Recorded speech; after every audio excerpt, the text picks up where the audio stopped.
pessoal, é um prazer revê-los mais uma vez. Hoje nós vamos na frente 1, módulo 8, certo? Renascimento agrícola e reformas pombalinas. Pessoal, em nossa última aula, nós vimos movimentos nativistas.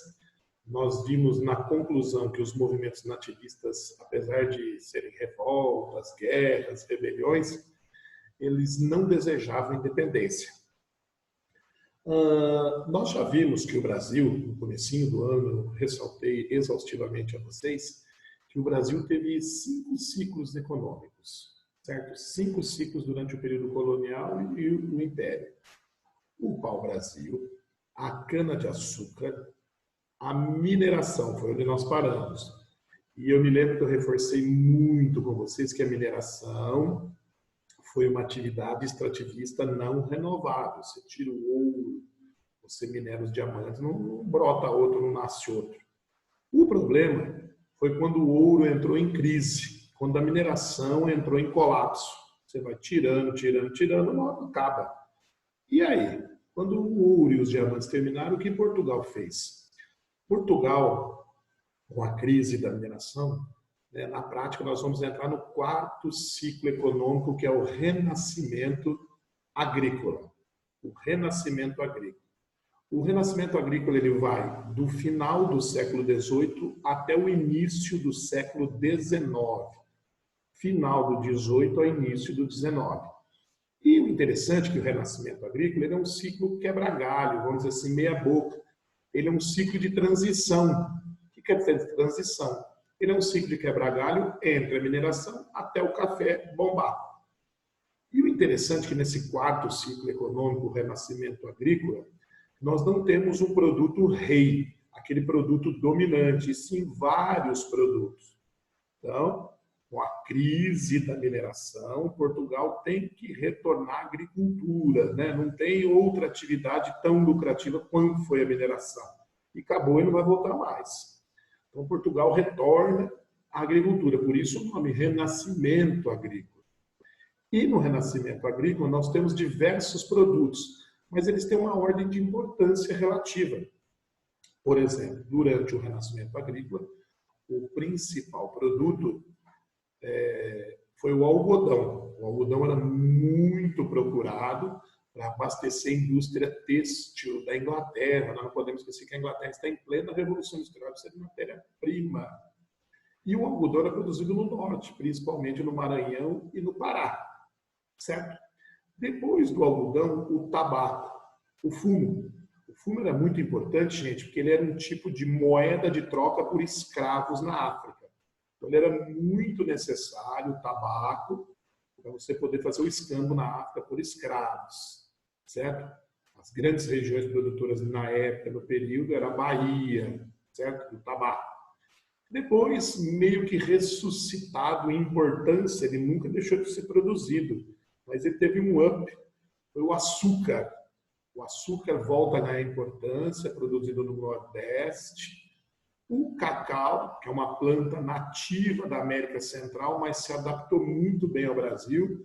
E o cacau é um produto que está meio na moda na Europa, então ele vai encontrar um mercado bastante receptivo. E, por fim, um produto que está chegando, ele é pouco cultivado ainda, certo? Mas ele vai ter um futuro promissor, que é o café. Mas eu quero ressaltar que o café está começando a ser cultivado nesse momento. O interessante é que, nessa fase do renascimento agrícola, o Brasil teve um grande incentivo externo. Acontecimentos externos ajudaram esse upgrade na agricultura, esse retorno à agricultura, que foi a Revolução Industrial, que acontece na Inglaterra, vai se espalhar pela Europa. Depois nós temos a luta de independência nos Estados Unidos, nas 13 colônias, que também vai nos ajudar muito. E as guerras napoleônicas, por causa das guerras, necessita de alimentos, suprimentos, então o Brasil vai se dar bem.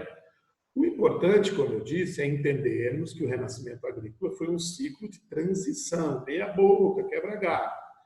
Portugal, no momento, não está passando por uma boa situação financeira.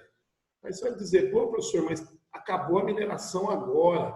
o que Portugal fez com todo o ouro, os diamantes que foram extraídos do Brasil. Torrou tudo, certo? Nesse momento que Portugal está numa situação frágil, quem governa é o rei Dom José I, da dinastia de Bragança. E ele tem como primeiro-ministro uma pessoa super competente, para a sorte dele. O primeiro-ministro português chama-se Sebastião José de Carvalho e Melo. Sebastião José de Carvalho e Melo. Ele é mais conhecido pelo título nobreza que ele tem. Ele é o Marquês de Pombal. O Marquês de Pombal, ele foi primeiro-ministro do rei Dom José durante 27 anos. E as más línguas dizem que, na prática, é ele que mandava em Portugal. Como ele é uma pessoa muito perspicaz, conhecedora da filosofia iluminista, ele percebeu essa crise de Portugal e os motivos da crise. Um dos motivos básicos da crise de Portugal foram os tratados de comércio com a Inglaterra, certo? Ele percebeu que essa proximidade de Portugal com a Inglaterra era bom só para a Inglaterra. Tanto que existe um ditado, né? Que a herança da mineração foi a seguinte: para o Brasil sobraram buracos, para Portugal sobraram as igrejas e para a Inglaterra sobraram as indústrias. Então, na prática, nós sabemos disso. O ouro do Brasil acabou financiando a Revolução Industrial Inglesa. Se não financiou na totalidade, auxiliou em muito.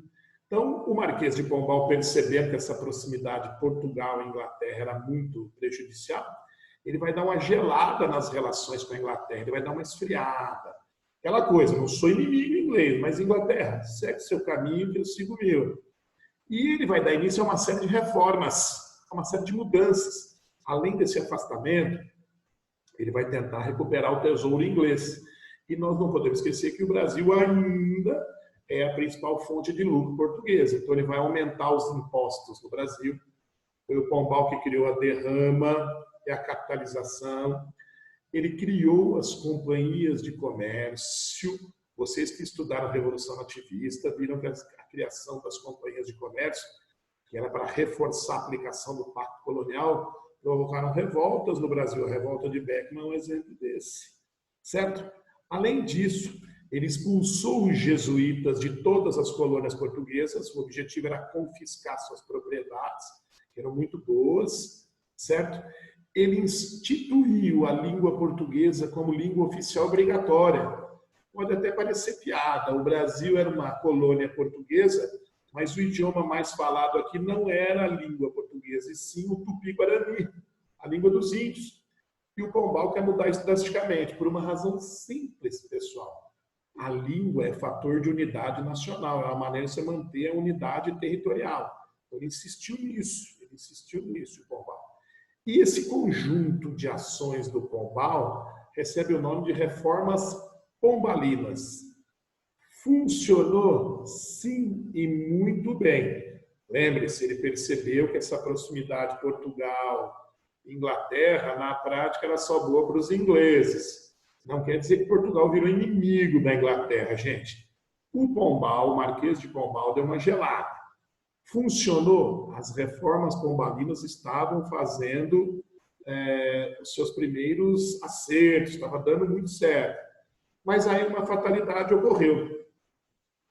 Com a morte do rei Dom José, lembre-se que o Pombal era primeiro-ministro do Dom José, vai acontecer um probleminha. Os herdeiros do rei eram menores de idade. Aliás, o herdeiro do rei Dom José era Dom João VI, aquele rei que vai vir para o Brasil. E ele era menino ainda, ele tinha 10, 12 anos. Então, como ele era menor de idade, quem assume é a mãe, a rainha Dona Maria I. E a Dona Maria, a rainha, ela tinha uma ciumeira do Pombal, do Marquês de Pombal. Ela dizia que ele que mandava, o marido não mandava nada. E a primeira coisa que ela faz, assim que ela assume, é demitir o Pombal, manda ele embora. E o pior, além de demitir o Pombal, a rainha, Dona I, vai anular a maior parte das reformas que o Pombal fez e estavam dando resultado. Ela cancelou tudo. Tanto que essa política dela de anular as ações do Pombal recebe o nome de viradeira. certo? As políticas de cancelar chamam-se viradeira. Por isso que ela recebe o apelido de Maria a Louca, certo? Ela reata, ela se reaproxima da Inglaterra, e essa rainha ainda não havia terminado as suas más ações. Ela vai publicar um ato que vai atingir o Brasil em cheio. Acertou o Brasil em cheio, mas caprichou. Eu costumo dizer, perdão, que esse item ele atrasou a nossa revolução industrial, né, guardadas as proporções, em quase 200 anos. Nós só vamos ver atividade industrial firme no Getúlio Vargas. Em 1785, a rainha Maria I, ela cancelou as ações do Pombal com a viradeira, ela fez o alvará de proibição industrial. Em 1785, o alvará de proibição industrial, que era uma lei. E o que essa lei dizia? Que era proibido ter qualquer tipo de indústria em qualquer lugar do Império Português.